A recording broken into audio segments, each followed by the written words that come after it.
The Lantern of Compassion. In a small village nestled at the foot of a towering mountain, there lived a kind and humble woman named Hana.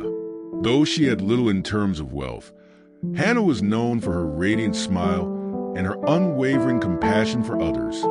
She would share what little she had with those in need and offer her time to comfort the weary. One cold winter night, as a fierce storm raged across the valley, a knock came at Hana's door. Outside stood a traveler, drenched and shivering, his face weary from the journey. "Please, kind lady," the traveler said, "may I take shelter from the storm?" Without hesitation, Hana welcomed him into her modest home. She lit a small lantern to brighten the dark room and offered him the last of the bread and a warm blanket. As the storm continued through the night, the traveler told Hana his story.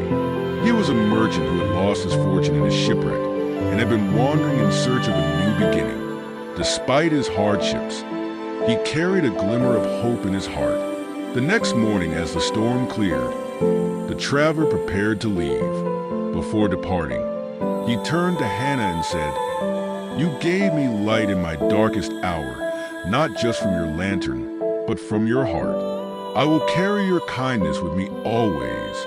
Years passed, and Hana continued her life of simple generosity. One day, a grand carriage arrived in the village, and out stepped a wealthy merchant dressed in fine robes. To her astonishment, it was the same traveler she helped long ago. "I have returned to repay your kindness," he said, presenting Hana with a beautiful golden lantern. "This is not just a gift, but a reminder of how your compassion lit my way when I was lost." Hana accepted the lantern with gratitude, but she did not keep it for herself. Instead, she placed it in the center of the village, where its light could guide others. She told the villagers, "This lantern symbolizes the power of compassion. Just as a single light can brighten the darkest night, a small act of kindness can transform lives." The golden lantern became a beacon of hope, inspiring the villagers to show compassion to one another. Hana's legacy endured, proving that the greatest wealth lies in the kindness we share. Moral of the story: compassion, even in the smallest acts, has the power to change lives and illuminate the darkest paths.